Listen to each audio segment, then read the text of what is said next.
केजरीवाल के पास नहीं है एक भी दलित नेता।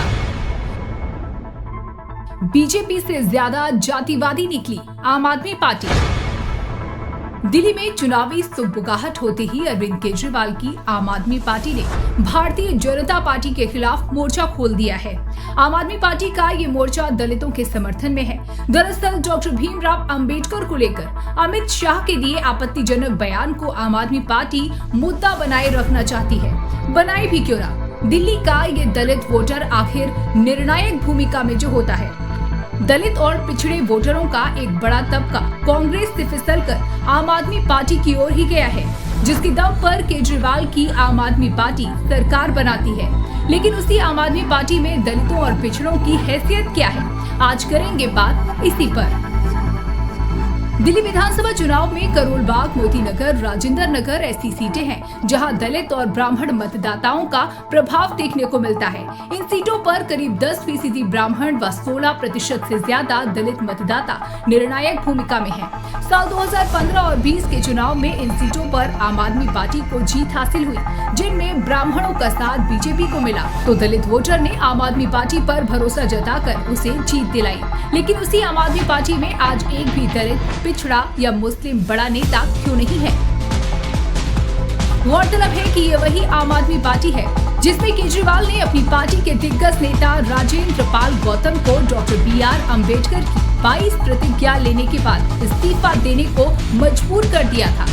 ऐसे में आम आदमी पार्टी दलितों और पिछड़ों की कितनी हिमायती है, ये सवाल उठना लाजमी है। दिल्ली में कितना दलित वोटर। नजर डालते हैं वोट शेयर पर, जिसके मुताबिक दलित समुदाय के लिए आरक्षित विधानसभा सीटों पर पिछले 3 विधानसभा चुनाव में बीजेपी को आम आदमी पार्टी के मुकाबले कम वोट मिले, जबकि उससे पहले 1998, 2003 और 2008 के विधानसभा चुनाव में कांग्रेस ने बीजेपी से ज्यादा वोट हासिल किए थे। सिर्फ 1993 के विधानसभा चुनाव में बीजेपी भारी रही थी, वहीं 1998 में कांग्रेस ने बीजेपी को हराया और उसके बाद 2013 तक वो लगातार दिल्ली की सत्ता में बनी रही। 2013 में शुरू हुआ आम आदमी का सफर। दिल्ली की राजनीति में आम आदमी पार्टी का सफर 2013 से शुरू हुआ, जब पार्टी ने 28 सीटों के साथ दूसरे नंबर पर अपनी जगह बनाई। 32 सीटों के साथ बीजेपी सबसे आगे और कांग्रेस 8 सीटों पर ही सिमट गई थी। 2015 और 2020 के विधानसभा चुनाव में आम आदमी पार्टी ने दिल्ली की सभी 12 आरक्षित सीटों पर जीत दर्ज की थी। इस तरह इस बार विधानसभा चुनाव में आम आदमी पार्टी ने बीजेपी को एक तरह से ध्वस्त ही कर दिया था, जबकि दोनों ही बार कांग्रेस का खाता भी नहीं खुल सका था। मिनी इंडिया जैसा दिल्ली का जातीय समीकरण। दिल्ली के धार्मिक और जातीय समीकरण को मिनी इंडिया की तरह देखा जाता है, जहां 81% के साथ सबसे ज्यादा हिंदू समुदाय, 12% के साथ मुस्लिम, 5% के साथ सिख, 1% के साथ ईसाई और जैन मतदाता हैं।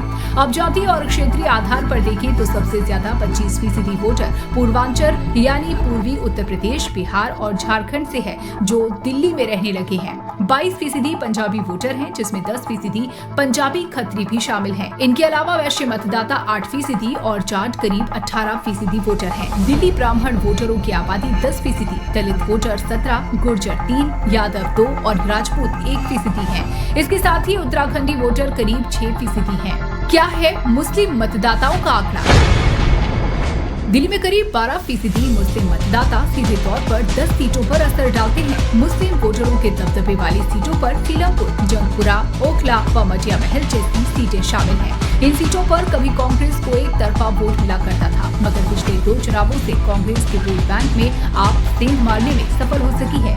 आंकड़ों की वानगी एकदम साफ है। दिल्ली में आम आदमी पार्टी को सबसे ज्यादा मजबूती दलित और पिछड़े वोटरों से है। लेकिन नजर अगर आपके शीर्ष प्रतिनिधित्व पर डालेंगे तो इनकी कोर टीम में आपको एक भी दलित और पिछड़ा नेता नहीं मिलेगा। अफसोस के साथ यही बात अल्पसंख्यक के लिए भी लागू होती है। जिस दलित के लिए आवाज उठाकर बीजेपी के खिलाफ आम आदमी पार्टी ने मोर्चा खोला है, आम आदमी पार्टी उस बीजेपी से भी ज्यादा जातिवादी और सांप्रदायिक नजर आती है। आपका इस पर क्या कहना है, हमें कमेंट करके जरूर बताएं।